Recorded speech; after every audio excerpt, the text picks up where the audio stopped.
Neve lindim në këtë botë, në familje të caktuar, këto prindrit, këto kushurit, këto kështu. Nuk është rastësisht. Nuk është rastësisht, dhe në fakt nuk e zgjedhim ne. Okej?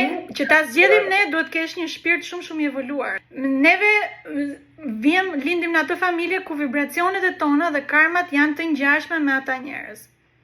Bravo. Okej? Asgjë s'është rastësi. Dhe quhet pra dalja nga genet e tua. Të dalësh nga matriksi do të thotë ato që tha Merita, domethënë nëse ata nuk kanë evoluar, edhe ti nuk do evoluosh, nëse dëgjon çfarë thon apo jo. Kuptohet? Edhe librat e thotë e ke parasysh ai zoti i Egjiptit që aty Hermes Trismegistus.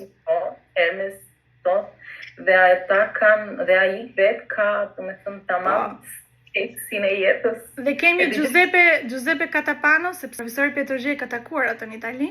Ai thotë që thot vjen ishte shqiptar. Thoti Hermes Trismegistus thot, sepse është perëndia e fjalës në fakt. E folurës, thot. Edhe në anglisht thot do të thot mendim. Sigurisht që kur flet ke një mendim apo jo, dhe mund ta shprehësh nëpërmjet të folurës. Ose kur nuk ke asnjë mendim, ka dhe filozofë të tjerë tani të shekullit 19 që thonë fol pa menduar dhe do thuash vërtetën.